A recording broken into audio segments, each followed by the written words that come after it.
One of the reasons why I was very successful with my business coach was I didn't have a marketing problem.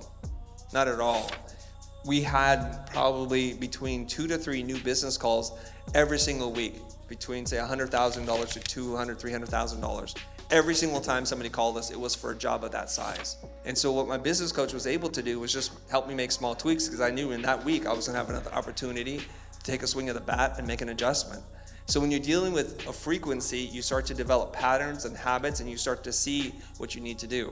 Now, each and every single one of you, if you were to go to the gym and only work out once every 6 months, it's like you never worked out. You have nothing to sell if you have no marketing. If you have marketing, you know how to close a job, you have no business. So everybody's put into this category, and you could probably already assume it's probably one of the most important categories. What is category number 2? Operations, what? Finance? Okay, that's another category, perhaps. So Eamon called it delivery. I call it production. So you're gonna go sell something, now you gotta go make that thing. Whether it's a widget or a service, he calls it delivery. I like that term because it seems pretty broad, and it's much nicer in the ear than production, but I call it production, man. We're just gonna make something, right? We're cool with that, everybody? So delivery, production. The third one, he just calls like other. Only these two make you money. This is an expense, okay? You need to understand this. So what is other? Anything that's non-billable. Legal team, admin, office manager, IT, everything that's non-billable that doesn't make you money is considered expense. And his advice as a person who helps entrepreneurs go from 7 to 9 figures in business is to reduce this down to as little as possible. Like, do you really need that person full time? Can you do that on a fractional level? Can you pay for a subscription service? You want to try to reduce this down. And we kind of make this mistake that we start stacking our team too heavy on this department, right? And he has another general rule for a healthy business. He's like, for every dollar you pay one of these people, they should help you make $5. It's that simple. So if you pay someone $100,000, they should bring in $500,000 in business, either through marketing and sales or delivery. Because if you think about it, it's like if you're on the payroll and you don't contribute to the way that the company makes money or profit, then you're an expense to the company. We need to reduce it down. So if you're upside down in your business and not right side up, then you already know. If you look at your profit and loss statement in terms of your overhead, you're going to see this is too high, and these people are not billing out at 5x. It's a good rule of thumb. Okay. And now I want you to do just a little kind of check in with yourself, which is, are my people making me 5x? If not, we have to work on it. Ultimately, it's not their fault, it's your fault. We're going to take a lot of responsibility today. No matter what happens in your business, it doesn't matter if it's good or bad, it's your fault. It's your responsibility. Okay, so now we're like, everybody's like looking long in the face all of a sudden. We were happy a minute ago, but now we're like 5x. Are they making us 5x? And we'll have to make different decisions. Okay, so it's just 3 categories. That makes sense, right? We're going to make it super simple. Okay, now, there were a lot of questions like, what the heck are we doing today? What am I going to teach you? I'm going to teach you nothing today. I promise even less than that. What I really wanted to do was give everyone who was part of our bootcamp family, and I was asked, like, how many cycles have we done? I don't know. I want to say 7 to 9, but I just don't know. It's been several years, and usually we'll do them 3 times a year. And the next cycle could be the very last boot camp we do, because it's just taking up too much of my time. So what I wanted to do was to continue doing something like this periodically to help you guys tune up your business, because you've done the workshop or the course, and then of course there's new things that come up that I want to be able to answer for you. So my intention today is just, how do I fill in the gaps and help you get to the next level? So we've been calling it like a tune-up or maybe a level up or something like that. And there's a lot that I've learned since, if you took it with me in the first cycle, and there's some people here who are part of the first cycle, I need to get you to where I'm at mentally. So that's the intention, okay? So I'm gonna encourage you, every single person here, is to push me as hard as you need me to go, so that you walk away feeling satiated, like you have the tools that you need. So we're gonna get really tactical when we need to, and we'll stay high level when we need to. Okay, let's get back into this. So there's 3 categories. Think about all the people that you have in your company. Are they in the marketing and sales? Are they delivering the product or service? Or are they other? Other's not saying less than, but we have to keep our eye on this. Otherwise, what Errol Garrison is, if you don't manage your outflow, and focus on, say, if you don't manage your outflow, then your inflow or something will be your downfall. He has a great expression. We have to look at our expenses relative to revenue all the time, because we don't want to just grow our revenue. We need to grow our profit. This is really an important thing, okay? All right. Now, continuing on with this, there's something about finding the market. And if you can find your market, then maybe you don't have to communicate your value because your market understands the value, right? And this is a really important thing. And if you're in the right market, I believe they will value and they will want to have a long-term, meaningful relationship with you. So you're not just constantly chasing them down, but I can help you with relationships. And then this is a very different category altogether, the business versus the personal brand. I would love to talk to you about that all day long. I'm not sure everyone wants to talk about it, but I'll try to do my best. Okay, Abby? All right. So of these things, where should we start, everybody? Sales? You say sales because you have enough inflow, like you have enough leads? You do. Okay. And then there's marketing. So you have a good problem, right? You have enough leads? Huh? Yes. Between the two problems, I'd rather have a sales problem than a marketing problem. So let's understand the difference, okay? Marketing is, I have a lot of people knocking at the door. Sales problem is like, I don't know what to do with them when they come in and I can't close. Okay? Most of the time, my presumption is you have a marketing problem, not a sales problem. You may have a sales problem. Of the two, I'd rather have a sales problem because I can fix that. Now, I'm going to share a little personal story, and I'm doing this with the intention of maybe you don't feel comfortable enough to ask me the questions that you need to ask to get what you need. So I'm going to start there, okay? One of the reasons why I was very successful with my business coach was I didn't have a marketing problem. Not at all. We had probably between 2 to 3 new business calls every single week. And the average size of those new business calls were 6 figures. I would say low 6 figures, between say $100,000 to $200,000, $300,000.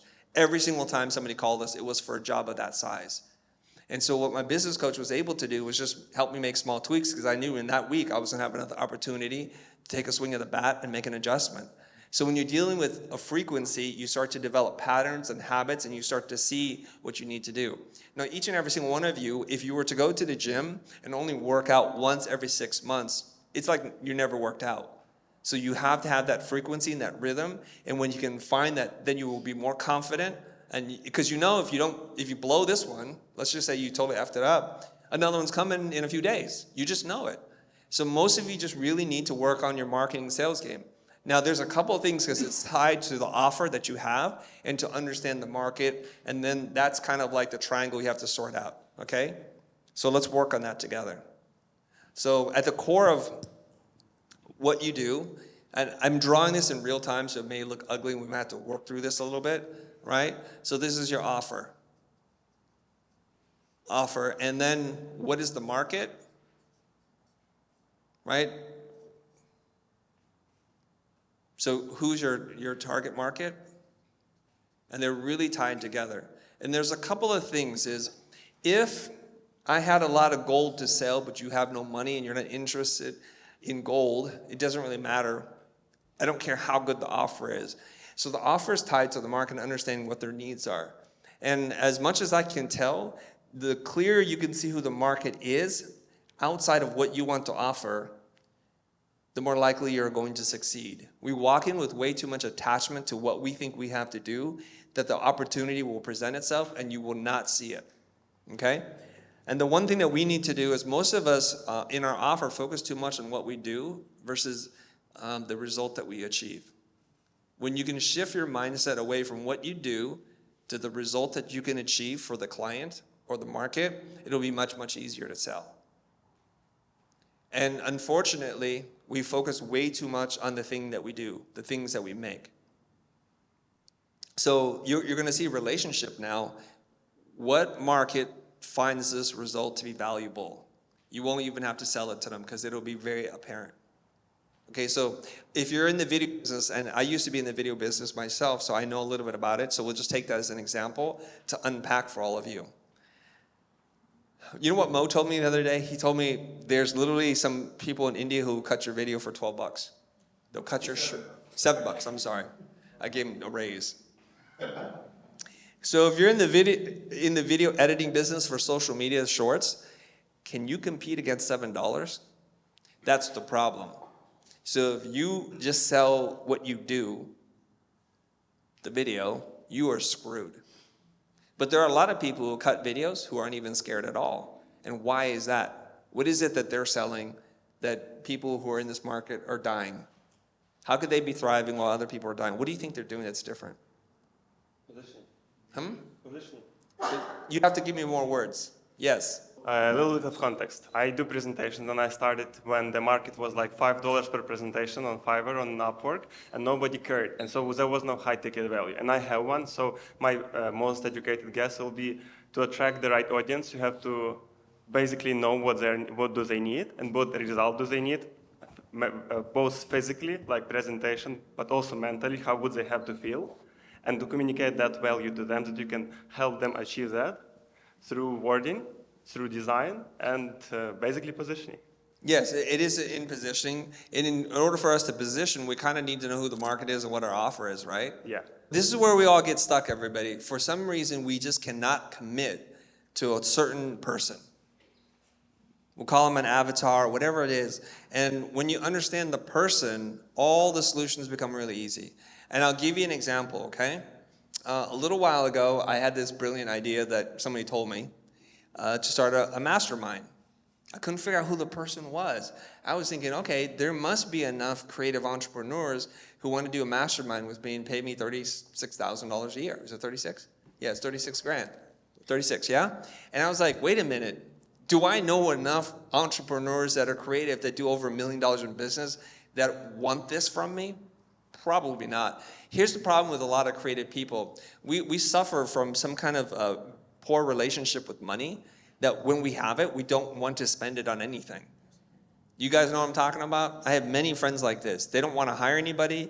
They don't value coaching. They don't value the general concept is it takes money to make money. They just want to rely on their craft. And that's why they get stuck in that $1 million range-ish. So a person has a problem. What product are you going to create that solves their problem, right? And then what kind of promotion or pitch will you do to get that in front of them? So every single one of you, like what happened with Igor, is he's on Fiverr. And Fiverr is a marketplace, and what it's doing is it's just trying to connect a buyer with a seller. There's no relationship building here. There's no value to the Fiverr thing except for I have no ability to reach a client because I don't know how and I don't want to do the work. And so I will make as little as possible, and that's fine. They just make a percentage on volume. So you start building a website. Now you have to ask yourself, who am I targeting? Who has a problem, feeling a pain that they desire a solution for, that they're hungry or starving to find that solution? So let's start there, everybody. Are you clear on the person that you're trying to help? Okay? So get back to my mastermind now. And I'm thinking, how do I launch this thing? And I write all the sales copy, and I'm looking at it, it's not doing anything for me because my desire is to serve creative people with business skills. But then I'm thinking, what more can I teach them? How and why would they join this group? And so it's not until I'm speaking in front of a bunch of finance and finance and real estate people who are not my tribe at all, and they express interest in buying creative services and needing help with their personal brand, that then I'm like, wait a minute, all these people do between $500,000 to $10 million a year. They can clearly afford it. Do they desire this solution? I never thought that they would desire the solution until I gave my talk on personal branding. And they literally came up to me afterwards and said, I want to buy something from you. What do you have for me? I had nothing for them.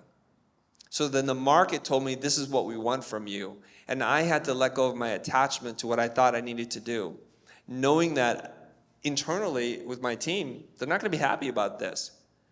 I also know that my community is like, you turn your back on us. Chris is just chasing the money now. But I have to make the tough decision. If I want this mastermind to go well, I have to serve this market. And the interesting thing is I've spent 0% of my life thinking about this market. What they are mortgage brokers, loan officers, and real estate professionals. They're super alpha, bro-y types, even the women. They really all are. They're so aggressive, and it's amazing like how aggressive they are. Versus the meek, timid, creative person like, oh, I don't know, do you have business? I mean, $2? I don't know, something like that, right? So it was a whole different energy. I'm like, oh my God, right? And so now I have to make the adult decision like, okay, I want to serve them. Let's see what happens. So I go back, I rewrite the sales page, and you know what? It's really clear in my mind now because I didn't know who I was talking to.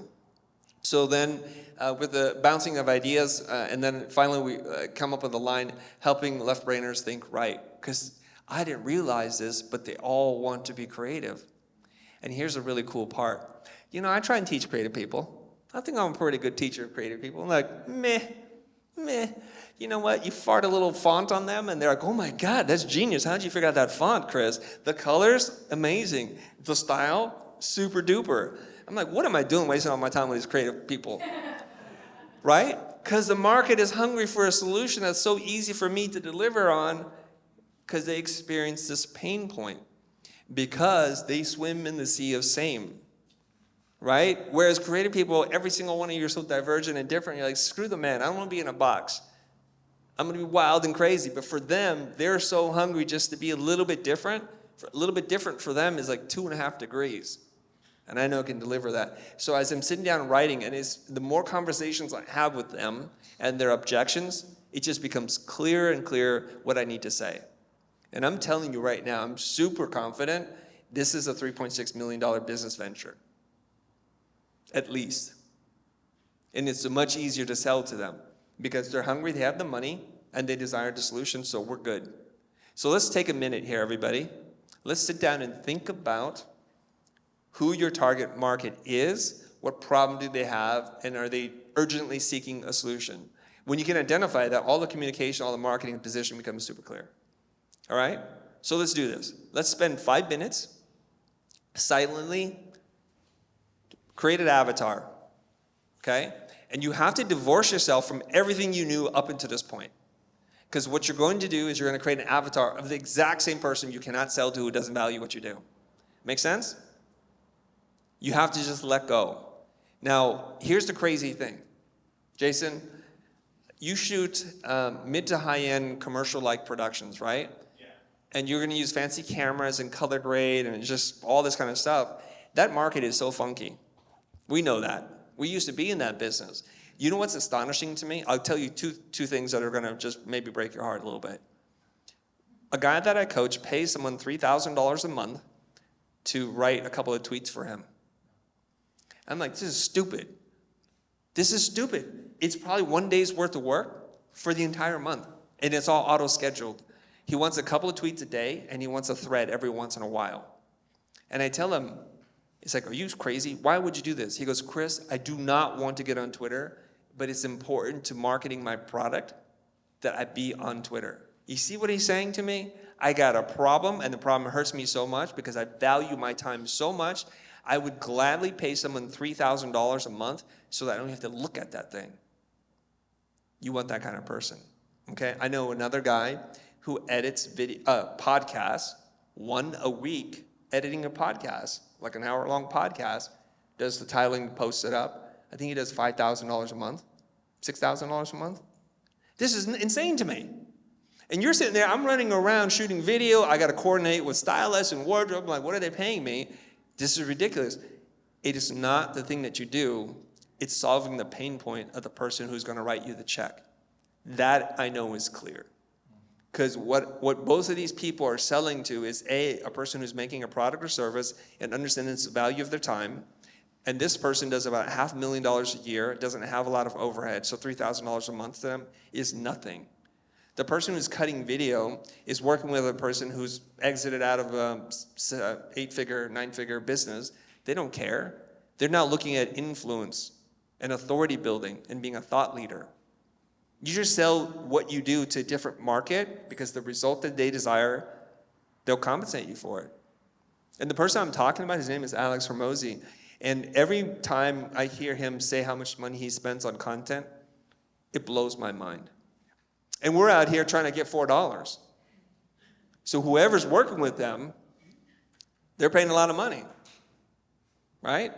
And I'm not on that scale, but I'm like, I pay these guys to make videos for me. And I'm like, if you start adding up all the people who work on our social content, it's not that shocking. Because I have a business that benefits by having content as the primary way of the top of the funnel awareness. So when someone values this service that you provide, you won't have to convince them of anything. Okay? So let's spend 5 minutes and think about the avatar, the person, not a whole group of people, the person that you think has a problem and they're desiring a solution and they're starving for it.